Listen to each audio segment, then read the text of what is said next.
We continue to track a band of snow into central and eastern Kentucky. I'm tracking the impact and the timing for where you live coming up. A woman who went missing from Texas months ago has been found in Lexington. What a man once considered a suspect in her disappearance says about this strange case. Why some Kentucky lawmakers say it's time to get rid of the death penalty in the bluegrass state. Tracking, alerting, protecting. This is WKYT News at 11. Good evening to you. Temperatures have fallen, and tonight we are tracking some snow moving towards the bluegrass. Much of the area is now under a winter weather advisory. And that snow could cause some problems for the morning commute. We begin tonight with Chief Meteorologist Chris Bailey. He shows us what he's tracking right now on the First Alert Defender. Chris? Yeah, guys, that band of snow right on cue into parts of the area. It is coming in from northwest to southeast. Winter weather advisory, you mentioned it. Let's show you where it is out for. It is much of central and eastern Kentucky, but even counties not included in that. You're going to get similar amounts of snow. It's not like everybody's getting a ton with this, but it is a squall line of snow that we are tracking, and it is shaping up right on cue across parts of north central Kentucky as of now. Snowing at a pretty good clip into northern parts of the bluegrass state. That leading edge of snow is now getting into parts of Harrison County, getting into Scott County as well. A little band of some flakes trying to break out between Sadieville and Georgetown, even into the western side of Fayette County over toward Versailles. You got to get into Shelby County, northern parts of Franklin County before the steadier snows begin to kick into high gear. Whatever is to our west is working its way toward the east and the southeast. So another half hour, we should see most of the Lexington metro firmly within that band of fast-moving snows coming in from northwest to southeast. So you put everything in motion. You see how within that band, the brighter whites, that's where it's coming down at a pretty good clip, and that will continue to work its way toward the east and the southeast over the next several hours, and it is being accompanied by some very gusty winds and falling temperatures. So my updated thoughts on light snow for the overnight. This is a very narrow band of light snow, a lot of coatings to maybe upwards of an inch in a few isolated areas of possibility. But you know what? It just takes a little bit to cause some slick roads out there, especially as our temperatures continue to drop off. 35 Lexington, 27 right now into Covington. Moral of the story, guys, as the snow sets in, temperatures go below freezing, and that's when we can see roads begin to ice up a little bit. We'll take you through the overnight with the hour by hour when I come back in a few. Thank you, Chris. And for all the latest closings, delays, and updated weather information, simply check out our website, WKYT.com. She disappeared months ago from Texas, and police feared that something bad had happened to her. But tonight, a missing woman has been found right here in central Kentucky. Lexington police arrested that woman, Christina Davison, on drug charges during a traffic stop. She'd been working at a restaurant here, and tonight, her common-law husband, who claims he was the lead suspect in the disappearance, is now speaking out. Jordan Valines has our top story at 11. How well do we really know the people we're closest with? From day one, she was great for our little roadhouse, barbecue joint. Enough to know when they're hiding something. Customers loved her. The staff loved her. Enough to know if they're hiding everything. Everything that we were learning now is, it's just absolutely amazing. You never know the people that are close to you or who you're working with.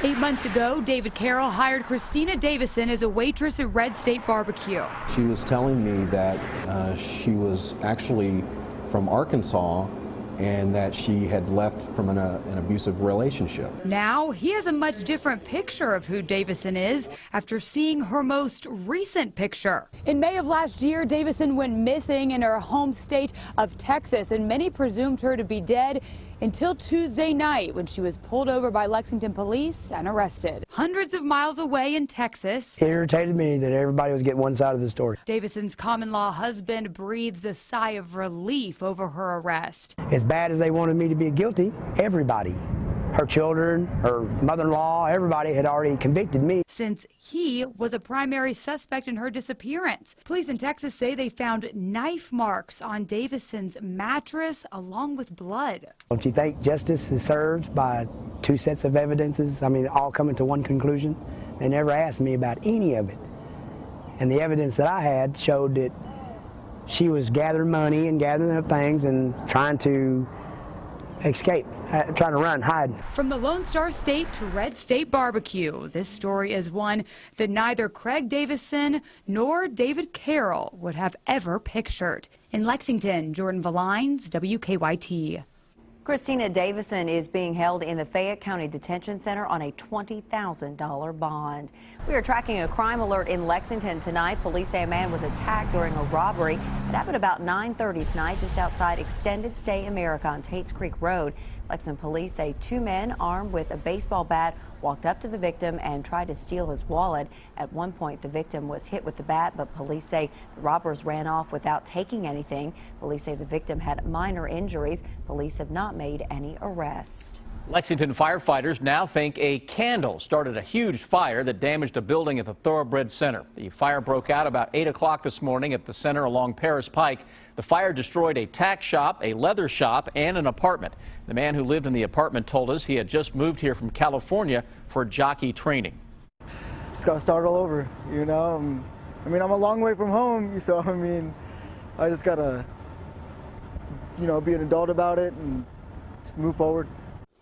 At one point, up to 60 firefighters were battling the flames. Firefighters say a woman and a firefighter suffered smoke inhalation, but their injuries were not life-threatening. No horses were in the area of the fire. Lexington police are looking for two men they say robbed a restaurant. It happened about 8:30 tonight at China Star on North MLK. Police say the two men wearing masks walked in, showed guns, and jumped over the counter. Police say the robbers then stole money from two employees before running off. No one was hurt. Police searched the area but couldn't find the robbers. It's been debated in Kentucky and around this country for decades. Should the death penalty be banned? Many states no longer have the death penalty as a sentence, and some Kentucky lawmakers think it's time for the Bluegrass state to do the same. Garrett Weimer joins us now from the live desk to explain. He was sentenced to death for a crime he didn't commit, and now a Maryland man exonerated from death row with DNA evidence is helping Kentucky lawmakers fight to get the death penalty abolished here in the Commonwealth. Kirk Bloodsworth was 23 years old when he was sentenced to death, charged for the rape and murder of a 9-year-old girl. Everybody in the case of Kirk Bloodsworth versus State was dead wrong. Since DNA evidence exonerated him, now he spends his days pushing to abolish the death penalty. My concern is that we're going to execute an innocent person. If we don't have the death penalty, we don't have a chance to do that. Life without parole makes much more sense. It costs 80% less, perhaps. Senate Minority Caucus Chair Gerald Neal and Representative David Floyd have each filed bills in Frankfort to get rid of the death penalty and replace it with life in prison without parole. We agree on one thing, at least, that the death penalty is beneath our society. We can do better than that. The state has executed 3 inmates since 1976. That's money Floyd says could be better spent. Since that time, we have spent in the neighborhood of $10 million every year on prosecuting and defending the death penalty. Too much money and too many lives. Life without parole is a better punishment. Kentucky last executed a prisoner in 2008. Today, Floyd and Neal both say they're hopeful their bills will pass. At the live desk, Garrett Weimer, WKYT. Garrett, thank you. Now, according to the Department of Corrections, 34 inmates are currently on death row in Kentucky. It looks like President Obama will have a tough time selling his proposed $4 trillion budget to many members of Congress. The budget will offer nearly $500 billion in spending for infrastructure. It would also give tax breaks to the middle class while raising taxes on the wealthiest Americans. The budget also calls for creating new taxes for companies that store profits overseas. But Kentucky's 6th District Congressman Andy Barr says the budget isn't right for Americans. They deserve a government that's more efficient, more effective, a government that spends less, that serves better, and that is genuinely accountable to hardworking taxpayers. Barr says the president's proposed budget will also put the country further in debt. He says the budget should include a way to create jobs. Tonight, we are learning more about a crash involving a commuter train that killed 6 people near New York City. Police say the train hit an SUV at a crossing, causing part of the train to burst into flames. As Marley Hall tells us, federal investigators are now trying to figure out what went wrong. 24 hours after this commuter train came to a fiery stop just north of New York City, the crippled cars were towed back down the tracks. Earlier, the charred remains of an SUV were lifted away from the front of the train, about 1,000 feet from the crossing where it was struck. 5 people on the train were killed, as was the driver of the SUV. The big question everybody wants to know is, why was this vehicle in the crossing? Officials say the impact of the crash sent the electrified third rail through the SUV at an upward angle and into the first car. About 400 feet of rail was forced inside, breaking off as it entered. There was also a huge fire. James Wallace was in the train's second car. We started to smell gasoline fumes, and the fire was getting quite a lot larger up front and ahead of the car. I started thinking this is not the place we want to be. Investigators say initial indications are that the fire on the train was fueled by gasoline from the SUV. They will also be looking at whether the crossing signals were working properly. In 2014, there were 2,068 so-called highway rail incidents, which killed 239 people. 87% of fatalities occur as a result of a driver's actions and poor judgment, although no determination has been made in Tuesday's crash. Marley Hall, CBS News, Valhalla, New York.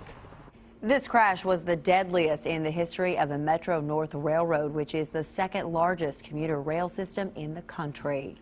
A woman says she received quite a surprise when she found a baby alone in a Rowan County driveway. Caitlin Horton says she was checking her mail yesterday when she noticed a baby carrier covered by a blanket in her neighbor's driveway. So she decided to check it out.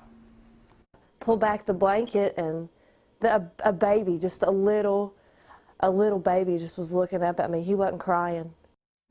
Horton called for help. Police couldn't find the 6-week-old baby's parents, so they took him to the hospital. Police say those parents, Carlin Engelbrecht and Jesse Stacy, later showed up. They've both been charged with wanton endangerment. Police say the couple each left their home in a different vehicle, and somehow the child was left in the driveway. Off camera, Engelbrecht told us this was an accident. The infant and the couple's other child are now with Child Services.